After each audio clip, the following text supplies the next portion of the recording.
दिल्लीमध्ये कॉकरोच जनता पार्टी आणि त्यांचे जे काही समर्थक आहेत आणि ते उपोषणाला बसले, अभिजित दिपके, सोनम वांगचूक आणि पुन्हा उपोषण, पुन्हा लोकांची गर्दी आणि अचानक पार्लमेंटवर मोर्चा पार्लमेंटवर गेला. पण या लोकांचे मनसुबे पूर्ण झाले नाहीत, हे महत्वाचं आहे.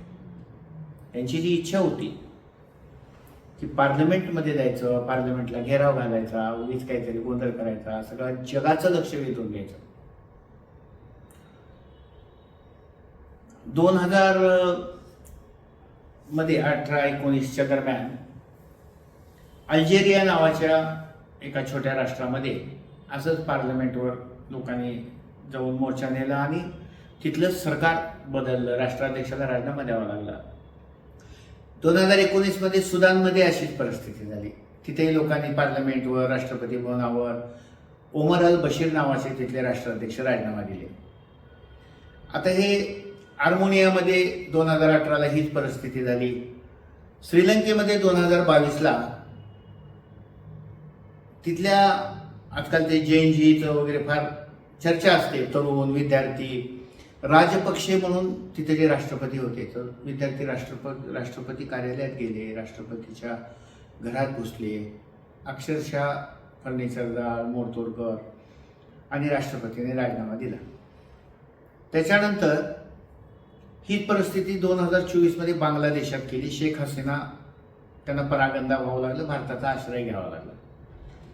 तिथे असंच विद्यार्थ्यांनी आंदोलन केलं आणि संसदेसमोर आणि पीएमच्या घरासमोर, ऑफिस समोर भारतात हा प्रयोग करण्याची काही लोकांची फार इच्छा आहे. म्हणजे नेपाळ, श्रीलंका, बांगलादेश असं भारतात का होत नाही? कारण की हा भारत आहे. खूप लोकांचे मनसुबे उधळले गेले. आता खरं म्हणजे आंदोलन करणं ही राजकीय पक्षाचं काम आहे. विद्यार्थ्याच्या मागणीला विरोध करायचं कुणाचंच कारण नाही.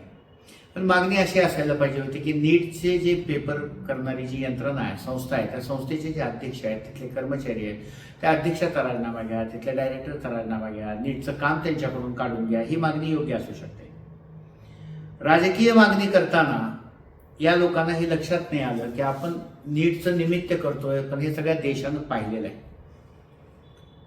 काँग्रेसच्या काळामध्ये जवळपास 40-45 वेळेस वेगळे पेपर फुटलेले आहेत. शासनाचं काम धोरण ठरवायचं असतं, प्रशासनाचं काम अंमलबजावणी करायचं असतं. मागच्या व्हिडिओत मी हे सांगितलंय. आंदोलन करत असताना हे मोदी सरकार आणि शहा सरकार आंदोलन फार कठोर पद्धतीनं मोडतात असं लोकांच्या पुढे मीडिया सांगतोय. पण हे सरकार अतिशय नम्रपणानं, शांतपणानं हे आंदोलन हाताळतंय. कारण मी तुम्हाला काही माहिती सांगतो. पंडित नेहरू पंतप्रधान असताना संयुक्त महाराष्ट्राची चळवळ झाली. मुंबईसह महाराष्ट्र पाहिजे म्हणून महाराष्ट्रातल्या लोकांनी चळवळ केल्यानंतर त्या ठिकाणी 105 लोक हुतात्मे झाले, गोळीबार डायरेक्ट. आणि 1-2 नाही, 537 ठिकाणी गोळीबार झालाय. त्यावेळेस मागणी होती बेळगाव, कारवार, निपाणीसह, मुंबईसह संयुक्त महाराष्ट्र झालाच पाहिजे. 537 ठिकाणी गोळीबार, 1 नाही 2 नाही, दिसल तिथं गोळी घाला. हे आंदोलन मोडण्याचं जे काम आहे, हे गोळीबार करून मोडलेलं आहे आंदोलन. महाराष्ट्रातलं, मुंबईसह महाराष्ट्र संयुक्त झालं पाहिजे. याची नोंद महाराष्ट्राच्या मराठी विश्वकोशात आहे 1956ला. हेच पंडित नेहरू जेव्हा पंतप्रधान होते, केरळमध्ये एक आंदोलन झालं, तिथे त्यांनी गोळीबार करायचं म्हणजे केरळ सरकारला आदेश दिले. लालबहादूर शास्त्री जेव्हा पंतप्रधान होते तेव्हा तामिळनाडूमध्ये हिंदी विरोधी आंदोलन झालं, तेव्हा गोळीबार झालाय. इंदिराजी पंतप्रधान असताना, मी फक्त गोळीबाराचं सांगतोय, इंदिराजी पंतप्रधान झाले असताना गोहत्या बंदीच्या निमित्तानं शेकडो साधू जेव्हा पार्लमेंटवर आले, तेव्हा करपात्री महाराज त्यावेळेस होते. साधू संतांवर गोळीबार करण्यात आला आणि काही साधू मृत पावले गोळीनं. करपात्री महाराज त्या ठिकाणी होते. इंदिराजीच्याच काळात रेल्वे कर्मचाऱ्याचा संप मोडताना अति झालं की गोळीबार झाला. इतकंच काय, बिहारमध्ये जयप्रकाश नारायण यांनी विद्यार्थ्यांचं आंदोलन केलं, तिथं गोळीबार झाला, मेले तिथं विद्यार्थी काही. मोरारजीभाई देसाई जेव्हा भारताचे पंतप्रधान होते तेव्हा आसाम आंदोलनामध्ये त्यांनी मोडून काढलं ते आंदोलन. चरण सिंग त्यावेळेस त्याच्यानंतर काही काळ पंतप्रधान होते आणि इंदिराजी पुन्हा नंतर पंतप्रधान झाल्या. तर आसामचं आंदोलन मोडीत काढण्यासाठी अनेक ठिकाणी गोळीबार करावा लागला त्यांना. राजीव गांधींनी गोरखालँडचं आंदोलन मोडीत काढण्यासाठी गोळीबार केला. व्ही.पी. सिंगांनी जेव्हा मंडल आयोग लागू केला तेव्हा मंडल आयोगाच्या विरोधात आणि समर्थनार्थ जेव्हा आंदोलन होऊ लागलं तेव्हा चक्क गोळीबार करावा लागला. मनमोहन सिंगांनी नंदीग्राममध्ये आंदोलन संपवण्यासाठी तिथेही तिथल्या सरकारला गोळीबार करावा लागला.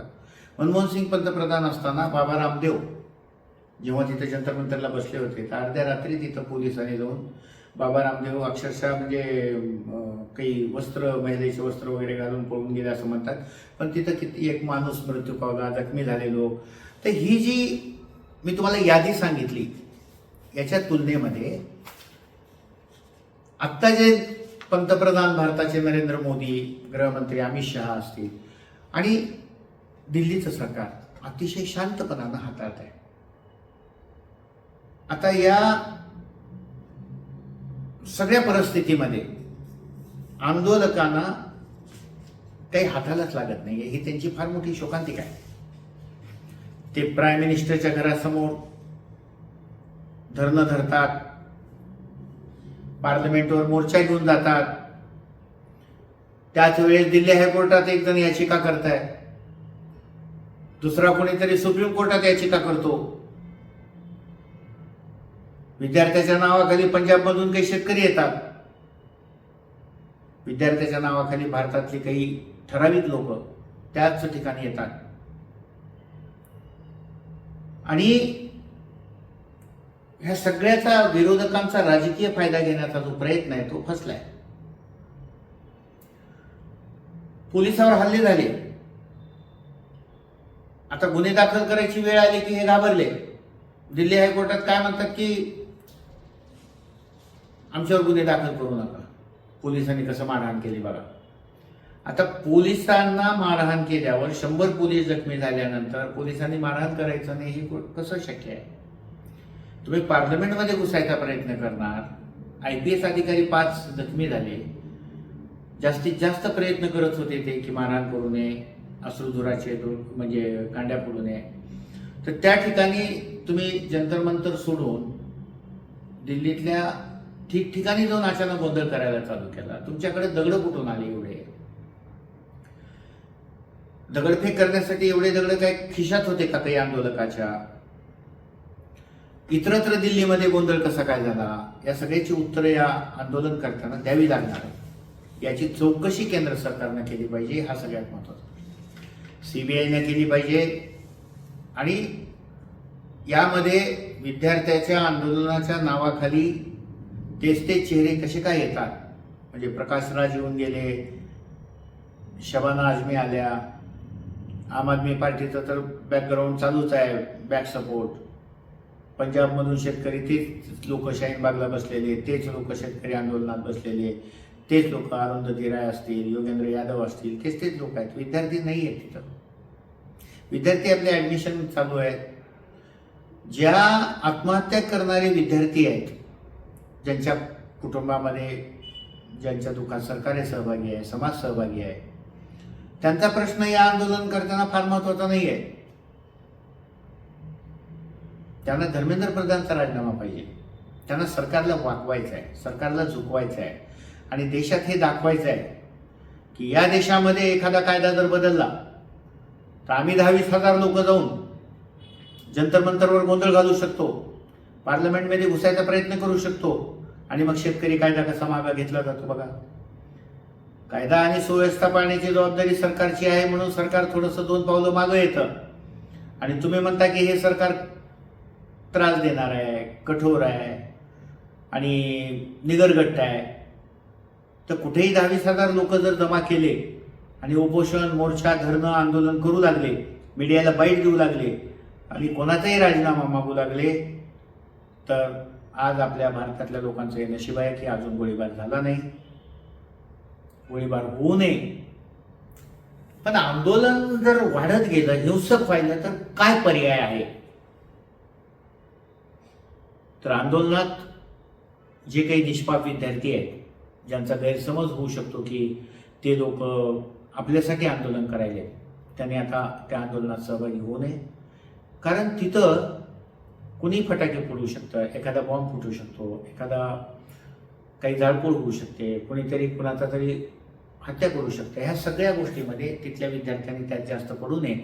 पण सरकारने या गोष्टीची चौकशी केली पाहिजे की एवढ्या हजारो लोक जे जमा करायले त्यांना जेवण्याची व्यवस्था कोण करताय, त्यांची यंत्रणा काय आहे, याचा शोध ताबडतोब घेतला पाहिजे. अजूनही मी सांगतोय की भारतीयांचं नशीब आहे, सरकारनं अतिशय सौम्य लाठी हल्ला, अश्रुधुरांची नळकांडी फोडून आंदोलनाला पांगवण्याचा प्रयत्न केला. आंदोलकांना काहीही बाकी केलं नाही. पार्लमेंटवर तुम्ही जर घुसू लागला तर पार्लमेंटमध्ये घुसून आम्हाला भारताचा नेपाळ आम्ही कसं करतो, भारताचा बांगलादेश आम्ही कसं करतो, भारताचा श्रीलंका कसं करतो, असं नाही होणार. तुमचे मनसुबे कधीही पूर्ण होणार नाही. धर्मेंद्र प्रधानांनी राजीनामा द्यायचं कारण नाही, नीटच्या अध्यक्षांनी राजीनामा द्यायला पाहिजे, ही माझी मागणी आहे. विद्यार्थ्याच्या मागणीला आमचा पाठिंबाच आहे, पण ह्या लोकांच्या मागणीला नाही. हे विद्यार्थ्याच्या नावाखाली मागणी करतायत. यांना राजकारण करायचं आहे. यांना आज अशी परिस्थिती आहे की देशातल्या जवळपास 40 कोटी लोकांनी भारतीय जनता पार्टीला मतदान केलेलं आहे. हे यांना मान्यच नाही. जेव्हा भारतीय जनता पार्टीला मतदान झालं म्हणतात, तेव्हा हे म्हणतात की मशीन खोटी आहे, खोटं मतदान आहे. पण त्याच वेळेस जर तेलंगणामध्ये मतदान होऊन काँग्रेस निवडून आली तर तिथलं मतदान खरं म्हणतात. कर्नाटकात जर काँग्रेस निवडून आली तर तिथलं मतदान खरं म्हणतात.